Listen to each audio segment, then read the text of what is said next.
Hi everybody, very good morning. As we all know that it's day 52 of SSC Stenographer Day Target Series. मैंने ये total target 80 days का plan किया था and we are already at day 52, यानी हमारे पास 30 days से भी कम दिन बचे हुए हैं। तो अभी तक डे टारगेट सीरीज स्टार्ट नहीं किया तो स्टार्ट कर दो। इंग्लिश या जीएस रिलेटेड कोई भी हेल्प चाहिए कि क्या पढ़ना है, कैसे पढ़ना है, तो आप मेरी स्ट्रैटेजी वीडियोस देख सकते हो, वहाँ से आपको आइडिया मिल जाएगा कैसे पेपर सॉल्व करना है, क्या अप्रोचेस हमें माइंड में रखनी है। तो वो वीडियो आपके लिए हेल्पफुल है। मैंने यहाँ पे जीएस के लिए और इंग्लिश के लिए स्ट्रैटेजी पोस्ट किया हुआ है। You can refer this video in my video section.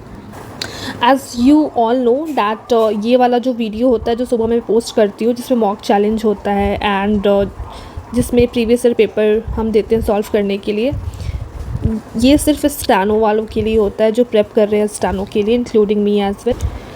And इसमें हम पेपर के एनालिसिस करते हैं कि क्या गलती हुई है जो गलती नहीं होनी चाहिए थी, including anto, syno, fillers, parajumbles and even sometimes passage, और साथ में एरर। तो ये हमारा गोल होता है कि पूरे पेपर में से जितने भी क्वेश्चंस इसमें रॉन्ग होते हैं मैं यहाँ पे डिस्कस करूँ आपके साथ। एंड अगर आपको और भी एरर के क्वेश्चन सॉल्व करने हैं या फिर you want to be pro in error कि कोई भी क्वेश्चन नेक्स्ट टाइम से रॉन्ग ना हो, तो आप मेरा एरर टारगेट वाला फॉलो कर सकते हो, जिसका मैंने कल पार्ट 1 पोस्ट किया था।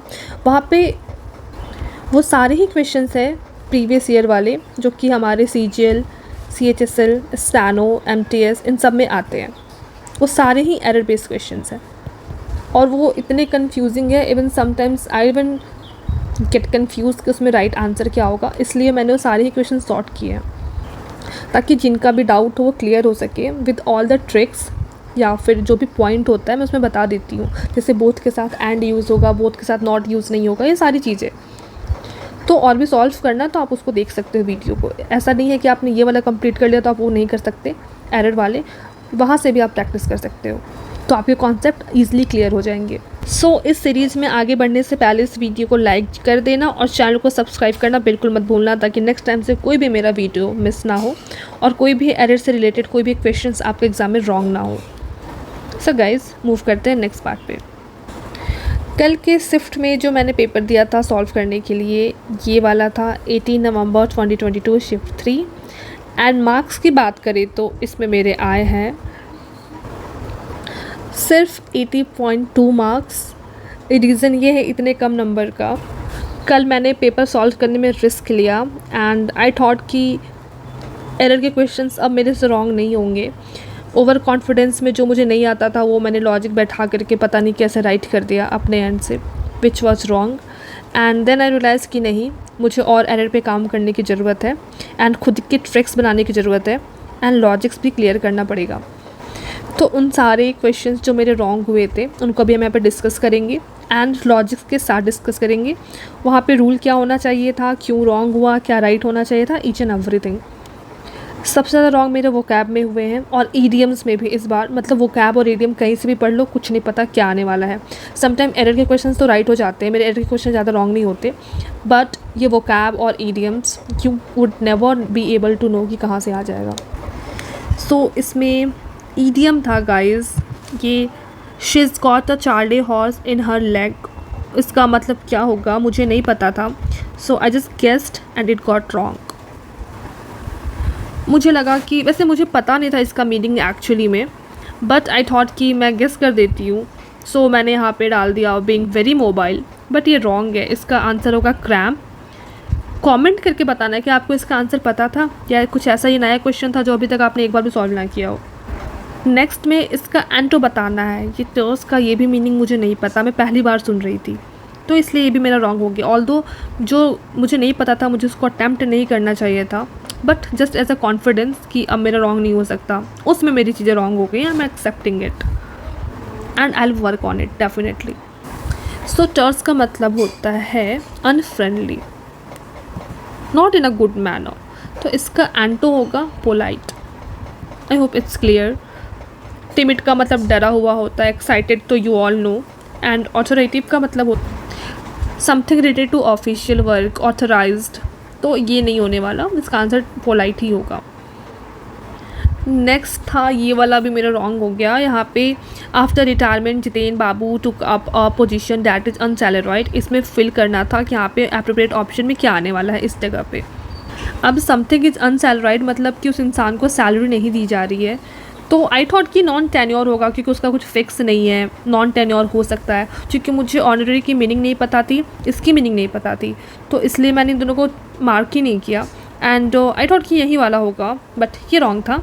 इसका राइट आंसर ऑनररी होगा। इसका मतलब होता है गाइस नॉट रिसीविंग सैलरी। अगर आपको मीनिंग पता ना हो तो नोट कर लेना, बिकॉज मैंने कर लिया है और मुझे इसकी मीनिंग सही में नहीं पता थी। एंड सब्सटेंटिव का मतलब होता है समथिंग जिसमें आपकी रिस्पॉन्सिबिलिटी हो, कोई ऐसी डिजिग्नेशन। फाइन। एंड टेन्योर का तो पता होगा, ड्यूरेशन होता है जिसमें गारंटी होती है। इसमें ड्यूरेशन होगा, गारंटी होगी, एंड इसमें कोई गारंटी नहीं होती है, नॉट गारंटी। आपकी जॉब की कोई गारंटी नहीं है, तो आप ऐसे इसको याद कर सकते हो। तो एक नहीं, दो नया वर्ड मुझे पता चला, ऑनररी का मतलब और सब्सटेंटिव का मतलब। And guys don't depend upon मी कि मैं आंसर बताऊंगी, आपको भी आंसर पता होना चाहिए। नहीं पता है तो सर्च कर लो मेरे बताने से पहले और कमेंट में लिख दो, तब आपको और अच्छे से रिवाइज होगा, याद होगा। इस वाले क्वेश्चन में मुझे कुछ नया पता चला, इसमें एरर बताना था। यहाँ पे आई थॉट कि इसमें कोई भी एरर नहीं है। देखो पढ़ के देखो तो सही में सब कुछ सही लग रहा है। She seems to be exhausted after talking for a couple of hours to the public. Video को पॉज करो और अपने अकॉर्डिंग पहले बताओ क्या होने वाला है इसका आंसर। अभी मैं बताती हूँ फिर। देखो आई थॉट कि इसमें नो एरर है, पढ़ के देखो सब कुछ सही लग रहा है, बट इसमें एक नया रूल मुझे आज पता चला। शायद आप लोगों में से किसी को पता हो या फिर नहीं भी पता हो तो नोट कर लो। जब भी टॉकिंग टू लगा होता है तो इसका मतलब होता है वन वे कम्युनिकेशन। मीन्स एक इंसान बात कर रहा है और दूसरा वाला उसको हार्डली सुन रहा है। इट्स नॉट नेसेसरी कि सामने वाला उसको सुन भी रहा है या फिर नहीं सुन रहा है, doesn't matter, one way communication होता है। एंड टॉकिंग विथ में क्या होता है, टॉकिंग विथ है तो टू वे कम्युनिकेशन है। ये मुझे पहली बार ये चीज़ पता चली, मुझे नहीं पता था, लेजिट नहीं पता था। राइटिंग पे गाइस मत ध्यान देना, बिकॉज यहाँ पे टैबलेट पे राइट डाउन करने में थोड़ी सी डिफ़िकल्टी होती है, पेन बहुत स्लिप करता है। तो यहाँ पे मेंशन है कि a couple of hours to the public, मतलब वो जो है, जो भी है शी, वो बात कर रही है पब्लिक से। सो इसलिए एरर हमारा इस वाले पार्ट में होगा। A couple of hours to the public नहीं होगा, a couple of hours with the public होगा, बिकॉज ये टू वे कम्युनिकेशन है और वो पब्लिक से बात कर रही है। इसको स्टार मार्क कर रही हूँ गाइस। नया कुछ पता चला है नोट कर लेना। इस वाले क्वेश्चन में भी एरर बताना है। Besides the banyan tree is the path that leads to the forest. पहले अपने अकॉर्डिंग आप आंसर बताओगे, फिर मैं बताऊंगी। तो जो भी आपका आंसर हो मुझे कमेंट में मार्क कर देना and I will pin it. देखो मुझे ऐसा लगा इसको रीड करके कि इसमें इज़ द पाथ में एरर होगा, बिकॉज मेरे अकॉर्डिंग इज़ द पाथ होना चाहिए था, बट यहाँ पे रॉन्ग है ये वाले पार्ट में, बिसाइड्स द बनियान ट्री। ये अब क्यों रॉन्ग है, क्योंकि जो बिसाइड्स वर्ड है इसका मतलब हो इन एडिशन टू या फिर अदर थिंग, कोई भी चीज़ हो सकती है। Example besides biscuit we need savouries, या फिर besides milk we need cheese, तो उसके जगह बिसाइड्स यूज़ होता है। और बिसाइड जो होता है BISIDE, ये इसका मतलब होता है बगल, बगल में। तो यहाँ पे मैंने ध्यान नहीं दिया, यहाँ पे बिसाइड्स था and I just marked it at he is right and I found कि इसमें एरर होगा, बट ये रॉन्ग है, यहाँ पे बिसाइड होगा। तो बिसाइड्स एंड बिसाइड में डिफरेंस आपको अब पता चल गया होगा, नोट कर लेना। इस वाले क्वेश्चन में बताना कि अंटिल द प्रेसिडेंट में यहाँ से क्या फिल होगा चारों ऑप्शंस में से। मैंने यहाँ पे नो सब्स्टिट्यूशंस मार्क किया था, बिकॉज मुझे लगा कि अंटिल मतलब होता है कि जब तक वो प्रेसिडेंट अपना एक्सेंट ना दे दे, बट ये रॉन्ग है। यहाँ पे अनलेस वाला ऑप्शन राइट होगा। अनलेस वाला इसलिए राइट होगा, इसका रीज़न ये है क्योंकि अनलेस की मीनिंग होती है जब तक वाला, जब तक या फिर तब तक, ऐसा। एंड मुझे लगा कि अंटिल का मीनिंग होता है जब तक या फिर तब तक, या फिर कोई जब तक एक टाइम ड्यूरेशन ना हो जाए, जब तक इवनिंग ना हो जाए, अंटिल इवनिंग या फिर ऐसा करके। तो यहाँ पे अनलेस का यूज़ होगा, अंटिल का यूज़ नहीं होगा। ये अंटिल का बेसिकली यूज़ टाइम के लिए किया जाता है, एक स्पेसिफिक टाइम मेंशन हो उसके लिए। एंड अगर टाइम नहीं होता है तो अनलेस का यूज़ करते हैं। इस वाले क्वेश्चन में हमें बताना है कि इसमें कौन सा फ्रेजल वर्ब आएगा। तो पहले तो फ्रेजल वर्ब हमें आना चाहिए, उसकी मीनिंग पता होनी चाहिए, तभी तो हमें मार्क कर सकते। तो ये मैंने क्वेश्चन अनअटेम्प्ट कर छोड़ दिया था, अटेम्प्ट ही नहीं किया था। तो एक बार रिवाइज़ कर लेते हैं। लुक्ड इनटू का मतलब होता है कि किसी बात में या फिर डिटेल में जाना, किसी भी चीज़ के डिटेल में जा कर के उसको देखना। लुक्ड अप का मतलब होता है, इसका होता है टू सर्च इन्फॉर्मेशन। ऑलराइट, तो जब भी बात आएगी, किसी डायरेक्टरी की बात आएगी या फिर किसी नोटबुक की बात आएगी जहाँ से हम कुछ ढूंढ रहे होते हैं, तो वहाँ पे लुक्ड अप का यूज़ होता है। Looked up, okay. Look after का मतलब होता है टू टेक केयर ऑफ और to being something responsible. And went on का मतलब होता है कि किसी चीज़ को कंटिन्यू करना। नेक्स्ट में बताना था कि यहाँ पे साइनो क्या होगा, लूसिड का मीनिंग पता होगी तो ही आप बता सकते हो इसकी मीनिंग।